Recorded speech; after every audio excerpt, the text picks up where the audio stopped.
Insta நண்பர்கள் அனைவருக்கும் வணக்கம். இந்த வீடியோ பதிவு எதுக்காக அப்படின்னு பார்த்தீங்கன்னா, ஏடிஎம்கேன்ற கூடாரம் கூடிய சீக்கிரத்தில் கவிழ போகுதுங்க. ஒட்டு மொத்தமாக அது ஒரு கட்சியினுடைய செயல்பாடுகள் அந்த மாதிரி தான் இருக்குது. அந்த கட்சியில் இருக்கக்கூடிய எம்எல்ஏக்கள் பார்த்திங்கன்னா இப்போ ஒவ்வொருத்தராலாக அடுத்த கட்சியை நோக்கி நகர ஆரம்பிச்சிருக்காங்க. அதாவது ஆளுங்கட்சியை நோக்கி நகர ஆரம்பிச்சிருக்காங்க.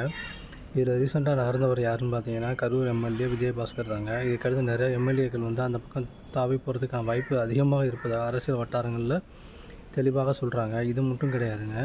இதை தாண்டி ஏடிஎம்கே கட்சியோட தொண்டர்கள் இருக்காங்க இல்லையா, அவங்களும் இவங்களோட தலைமை ஏற்று எடப்பாடியாரோட தலைமை ஏற்று நடக்கப் போவதில்லைன்ற மாதிரி தான் சொல்லிகிட்டு இருக்காங்க. அவங்களோட கட்சி வட்டாரங்கள்லேயே அதுதான் பேசு பொருளாகவே இருக்குது.